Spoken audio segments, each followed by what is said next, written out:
Welcome back to halftime. Sharpen your pencils because trade school is back in session. It has been a record year for the ETF industry, recently surpassing $1 trillion of total inflows for the very first time. Josh Brown, you're going to break down this year's big move.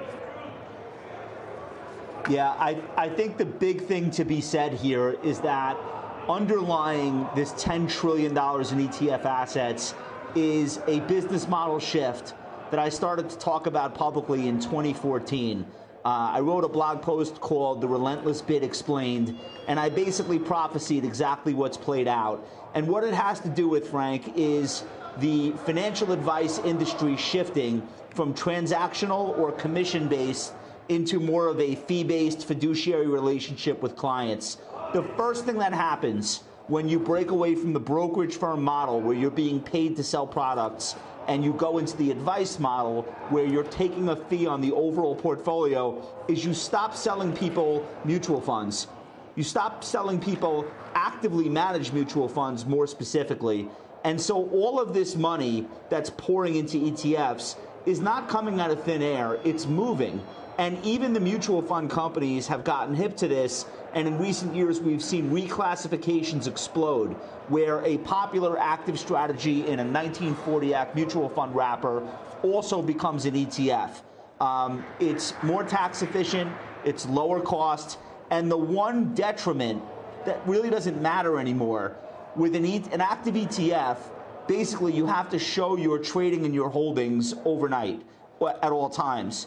In a standard mutual fund, you have 45 days past the close of the quarter to show what you're doing in the portfolio. Nobody cares about that. The other big trend, though, is how hard it's been to outperform. Active managers just had the biggest year of outflows on record, period. The S&P 500 did 27% this year, but only 137 stocks in the S&P were able to do better, which means 73% of stocks underperform their own index. It's very, very hard as an active manager to beat an index that does that. So when you think about this trend and you think about the sheer amount of money that's moved into ETFs, the only question is it going to stop in 2025? And I think the answer to everyone is obviously no.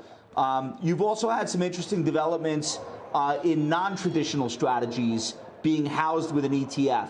Derivatives-based strategies have exploded, both the number of products and the dollars. There were 300 new derivatives-based ETFs come to market just this calendar year. So, for example, leveraged single stock funds, option writing funds, funds with structured outcomes like the buffer products. 55% of ETF flows went into products that charge 10% basis points or less, which means people are now paying up in ETF strategies for something that's completely different than an index. They're willing to pay more. So it's not just about cost. And I have to tell you, this is the biggest revolution of our investing lifetime, and it's not in the 8th inning. Like, we're solidly middle innings here. You're going to see more money come out of active and come out of 40 Act funds, more money go into ETFs. We'll have new and different types of ETFs. But the fact remains that is the wrapper of choice for both investors and financial intermediaries that work for them. So once again, record years for ETFs, inflows crossing the $1 trillion mark. Josh Brown with some trade school right there.